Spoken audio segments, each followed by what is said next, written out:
தமிழால் இணையும் நண்பர்கள் அனைவருக்கும் என்னுடைய வணக்கம். ஸோ இன்னைக்கு நம்ம பார்க்க போகிற வீடியோ AHO. ஸோ நம்மளுடைய டூ வீலரில் வந்து பார்த்தீங்க அப்படின்னா AHO அப்படின்னு சொல்லிட்டு நான் ரிவீல் பண்ணியிருப்பேன், நிறைய வீடியோவில் நானும் சொல்லியிருப்பேன். ஸோ அது என்ன அப்படிங்கிறது நிறைய பேர் தெரியாமல் இருந்தது, சில பேர் கேட்டிருந்தீங்க அப்படின்னா என்ன அப்படின்ட்டு. ஸோ அதுக்கான ஒரு வீடியோவாக தான் இந்த வீடியோ இருக்கும். ஸோ நம்மளுடைய பைக்கில் ஏன் ஆட்டோமேட்டிக்காக லைட் எரியுது அப்படின்ற விஷயத்தையுமே நம்ம இன்னைக்கு இருக்கிற இந்த பதிவில் பார்க்கலாம். நீங்கள் பார்த்துருக்கிறது ஆட்டோஃபோவி தமிழ், என்னுடைய பெயர் விஜய். வாங்க இன்னைக்கு இருக்கிற வீடியோக்குள்ள போகலாம்.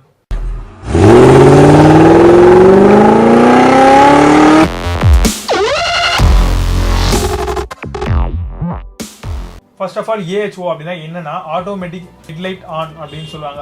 ஸோ இது வந்து பார்த்தீங்கன்னா எதுக்காக கொடுத்துருக்காங்க அப்படின்னா நம்மளுடைய BS3 இன்ஜின் உங்க எல்லாருக்குமே தெரியும். ஸோ ரீசெண்டாக வந்து ஒரு பெரிய ப்ராப்ளம் கிரியேட் பண்ணிச்சு. ஸோ பொல்யூஷன் எமிஷன் இதெல்லாம் நிறைய அதிகமாக ஆகுது அப்படிங்கிறதுனால வந்து தான் இந்த பர்டிகுலர் இன்ஜின் உள்ள பைக்ஸை வந்து தடை பண்ணிட்டாங்க அப்படின்னே சொல்லலாம். ஸோ இதை தாண்டி BS4 இன்ஜின் அப்படின்னு சொல்லி ஒன்று வந்திருந்தது. ஸோ இந்த BS4 இன்ஜினில் வந்து பார்த்தீங்கன்னா உங்களுக்கு இன்ஜினில் மட்டுமே அட்வான்ஸ் சிஸ்டம் கொடுக்காம ஹெட்லைட்ஸுமே வந்து பார்த்தீங்கன்னா சில விஷயங்களை வந்து பார்த்தீங்கன்னா கொடுத்துருக்காங்க அப்படின்னே சொல்லலாம். ஸோ எப்பவுமே வந்து பார்த்தீங்கன்னா இந்த மாதிரியான பைக் இப்போ நீங்க வாங்க போற லேட்டஸ்ட் பைக்ஸ் எல்லாத்துலயுமே வந்து பாத்தீங்கன்னா BS4 இன்ஜின் வச்ச பைக் மட்டும் தான் கிடைக்கும். ஸோ BS3 வந்து பாத்தீங்கன்னா முழுமையா தமிழ்நாடு மட்டும் இல்லாம இந்தியாவில ஸ்டாப் பண்ணிட்டாங்க அப்படின்னு சொல்லலாம். ஸோ அந்த பர்டிகுலர் AHO அது வந்து பாத்தீங்கன்னா நம்மளுடைய ஹெட்லைட் ஆட்டோமேட்டிக் ஹெட்லைட் ஆன் அப்படின்னு சொல்லுவோம். ஸோ இது வந்து நம்மளுடைய வெஹிக்கல்ல எப்போதுமே ஆன்ல தான் இருக்கும். ஸோ இது மூலம் எதுக்காக இது மாதிரி பண்ணியிருக்காங்க, ஏன் இந்த ஹெட்லைட் எரிஞ்சுக்கிட்டே இருக்கு அப்படின்னு பாத்தீங்கன்னா நம்மளுடைய வெஹிக்கல் வந்து பாத்தீங்க அப்படின்னா பனி மூட்டத்துக்குள்ளேயும் போகும். ஸோ பனிக்காலங்களில் வந்து பாத்தீங்கன்னா நிறைய விதமான ஆக்சிடென்ட் ஏற்படுறதுக்கு ஹெட்லைட் நம்ம போடாம போறது ஒரு காரணமா இருக்கு. ஸோ வந்து பாத்தீங்கன்னா ஒரு பனி ஃபுல்லா வந்து பாத்தீங்கன்னா பனி மூட்டமா இருக்க இடத்துல வந்து பாத்தீங்கன்னா எதிர்க்க வர லாரி கூட தெரியாதுங்க கண்ணுக்கு. ஸோ அந்த வகையில நம்ம ஒரு பைக் ஒன்று எடுத்துட்டு போறோம் அப்படின்னு ஹெட்லைட் வந்து பாத்தீங்கன்னா எப்பவுமே வந்து உங்களுக்கு ஆஃப்லயே இருக்கும்.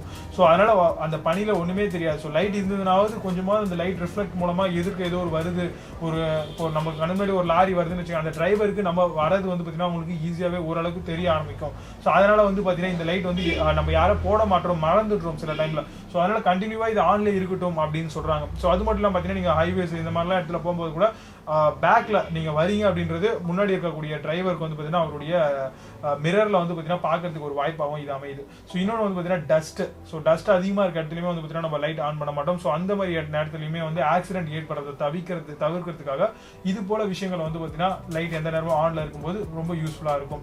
ஸோ இதை தாண்டி ஸ்மோக். ஸோ நிறைய புகைகள் வந்து பார்த்தீங்கன்னா நம்மளை சுற்றி இருக்கும் பொழுது அந்த டைம்லேயே வந்து பார்த்தீங்கன்னா நம்மள ஹெட்லைட் போடாமல் இல்லை ஒரு ஹைவேல வந்து பார்த்தீங்கன்னா சைடில் வந்து ஏதோ ஒன்று எரிஞ்சிட்டு இருக்கும். ஸோ அதோட புகை ஃபுல்லாக வந்து பார்த்தீங்கன்னா ஃபார்வர்ட் ஆகிட்டு இருக்கும். ஸோ அந்த ஃபார்வர்ட் ஆகிருக்கும், பேக்வர்ட் ஆகிட்டு இருக்கும், ஏதோ ஒன்று ஆகிட்டு இருக்கு. ஸோ அந்த டைமில் வந்து பார்த்தீங்க அப்படின்னா நம்மளுடைய பைக்கில் வந்து ஹெட்லைட் போடாமல் போகும்போது முன்னாடி வர வாகனத்துக்கு வந்து பார்த்தீங்கன்னா நம்ம வந்துட்டு இருக்கிறது வந்துட்டு அவங்களுக்கு தெரியாது. ஸோ அதனால வந்து பார்த்தீங்கன்னா இந்த விஷயத்தை வந்து கொண்டு வந்திருந்தாங்க AHO அப்படின்ற கான்செப்டை. ஸோ உண்மையாக நல்ல ஒரு கான்செப்ட். இப்போ வந்து பார்த்தீங்கன்னா ஜாவா அவங்க எல்லாருக்குமே தெரியும், ஜாவா 42 நிறைய வீடியோ நம்மளே போட்டிருந்தோம். ஸோ அந்த வீடியோலாம் பார்த்தீங்கன்னா கூட வந்து BS6 கொண்டு வந்துட்டாங்க. 2020 வரக்கூடிய BS6 இன்ஜின் அதோடைய மாடல் வந்து பார்த்தீங்கன்னா இப்போ எடுத்துட்டு வந்தாங்க. ஸோ இது போல அட்வான்ஸாக போகும்போது அந்த அட்வான்ஸ் பைக் வாங்குறது ரொம்ப யூஸ்ஃபுல்லாக இருக்கும் அப்படின்னு சொல்றாங்க. ஸோ இந்த வீடியோ உங்களுக்கு பிடிச்சிருந்ததுன்னா மறக்காம இந்த வீடியோக்கு ஒரு லைக் பண்ணி உங்க ஃப்ரெண்ட்ஸோட ஷேர் பண்ணிங்க. இது போல மேலும் பல சுவாரஸ்யமான வீடியோக்கு நம்மளுடைய ஆட்டோஃபோவி தமிழ் சேனலை சப்ஸ்கிரைப் பண்ணிட்டு பெல் ஐகான் கிளிக் பண்ணிங்க. நம்ம போகிற வீடியோஸ் உங்களுக்கு ரொம்ப யூஸ்ஃபுல்லாக இருக்கும். ஆட்டோமொபைல் டெக்னாலஜியோடு வளருவோம். நன்றி.